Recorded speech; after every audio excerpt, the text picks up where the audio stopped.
Senator Rick Scott is urging you, along with several other lawmakers, to use Speaker President Xi to ask for the release of political prisoner and devout Catholic Jimmy Lai. I might do that, yeah. Well, I have a lot of respect for Rick Scott and a lot of them that are asking me to do that.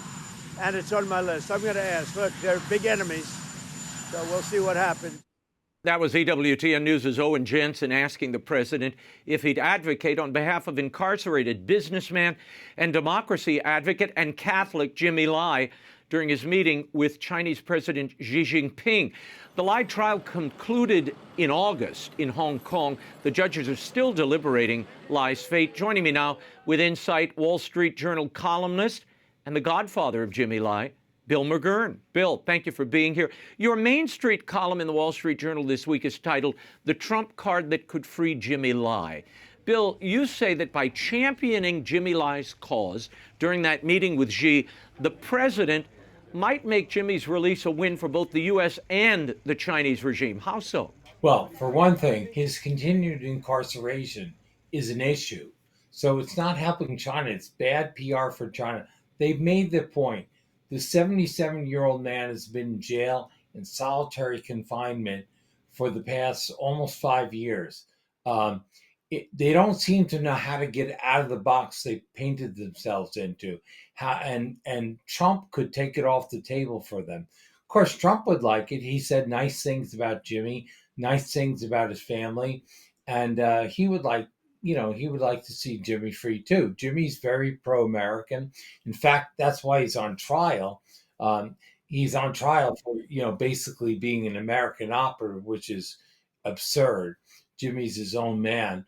But it would be a win-win all around. And I think there are things that we could give China that they would like in exchange for Jimmy's freedom.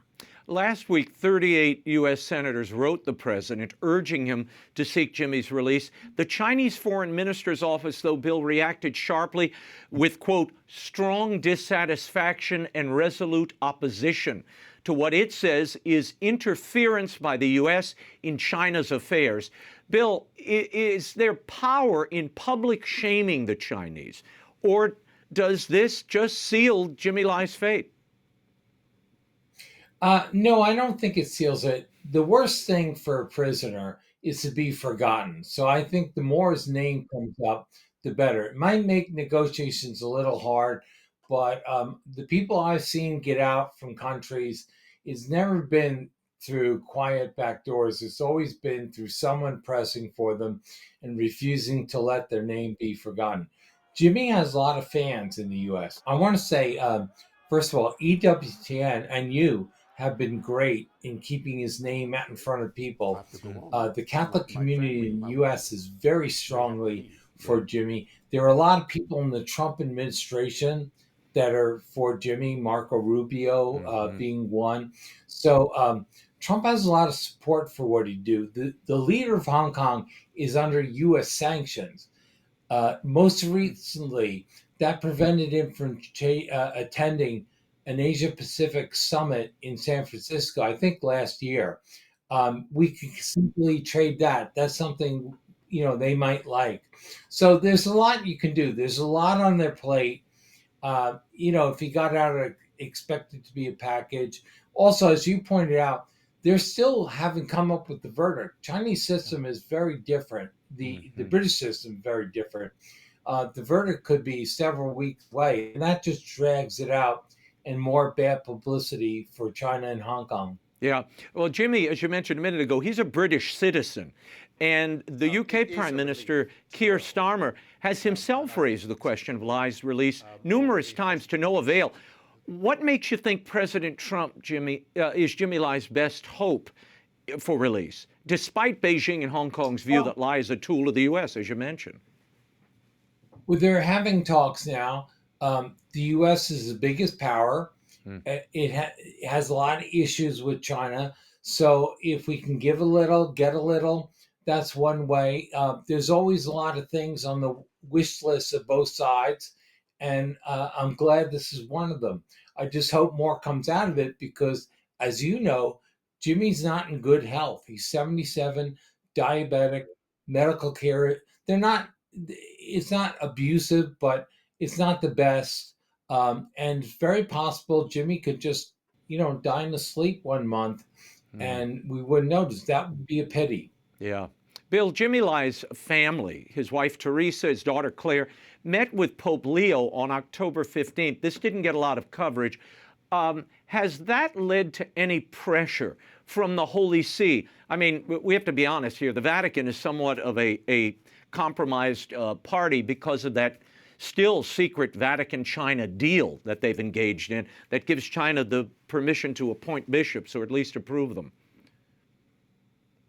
Yeah, not only that, I don't know if there's been any pressure from the Vatican. I don't think they have much power, but it's symbolic. I think the other problem is that the cardinal in Hong Kong is not an outspoken defender of jailed Catholics. And that's putting it mildly. Other people would have much stronger words for him. But that's, in fact, one U.S. A member of the hierarchy, said he's almost like a quisling. Wow. Just, not helping the family. Jimmy's probably the most prominent jailed Catholic in the world. And, until the Pope met with Teresa and Claire, there was no sign the Vatican even acknowledged his problem or that he was in jail. Yeah, it's remarkable. Bill, you're Jimmy Lai's Catholic godfather. You're close to the family, Teresa, Claire, his son Sebastian, who's been on this show many times. How is Jimmy doing? What are you hearing? Frankly, it concerned me when you just said he could die in his sleep. Well, he has all these illnesses. I have diabetes too, but I'm not in prison. Yeah. I think he just is not in the best of health. He's getting old. He's, again, 78-year-old man. I don't think there's any imminent threat, but there's a constant threat with all these illnesses. And remember, he has no window in his room. Psychologically, what they're doing is incredible. He drew these pictures in jail that he got out before they said you can't send him out anymore. One of them, Cardinal Dolan, put on display at St. Pat's. One is at Catholic U, outside the chapel and the business partners. So Jimmy's in good spirits. If you know Jimmy, he'd be more optimistic than all of us. Yeah. But he's a remarkable man. But that takes a toll, especially the solitary confinement. I'll bet. But you know what? He has his faith, and he has his family. And if you knew Teresa, she's a rock. Yeah, it's amazing. They're an amazing I mean, people. if They you really are.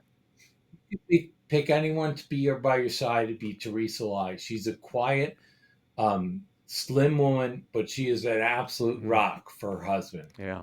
I treasure one of those crucifixion drawings that he made. I have it in my office, and it's, I pray before it every day. What a pity, though, that they shut down all his communication with the outside world. But before we run out of time, the president's meeting with Xi was meant to advance a trade deal, gain access to Chinese minerals and rare earths, and persuading China to purchase more soybeans, which it looks like they've accomplished to some degree, to finalize the TikTok deal. What is your impression of that meeting and what he got out of it? I think he got some, but again, the devil is in the details, and we have to find out what those details are, and will China honor all the details? So I think probably some progress is made, but I don't know that as much as we want was made. And, the old adage, trust but verify, that is never more true than when you're dealing with China. Larry Kudlow was on Fox last night. Larry's a good friend of Jimmy's, and he pointed out that that she agreed to take on fentanyl like 7 years ago during some meeting. So exactly. In some sense, we've been there before, and that's not a reason for optimism, but it's a reason to double down and hold them to the terms of what they agreed to. Yeah, well, Xi kind of sits there like a grumpy Winnie the Pooh, Bill, and he nods, but you can't take any of this at face value. I mean, he just says these things, which is why My personal belief is keep the sanctions on, let their economy hemorrhage, and then go back to them once they're in absolute moral peril. In fact, that's how Trump got them to the table this time, if we're being honest. Yeah, I mean, I'm not as big a fan of sanctions. I acknowledge that they can have short-term effects, Mm-hmm. but once you start going down that route, that's how trade wars and bad policies take place. So Yeah. I'm one of the skeptics about that. Mm.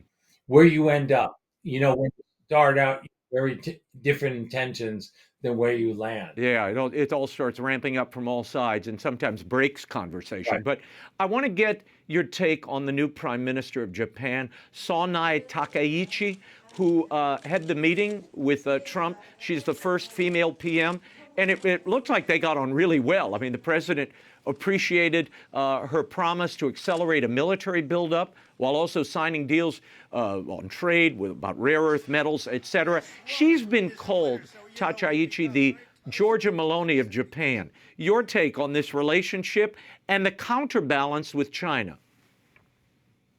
Yeah, I don't know that much about her, but watching her in action, um, it just reminds me of Japan coming into its own.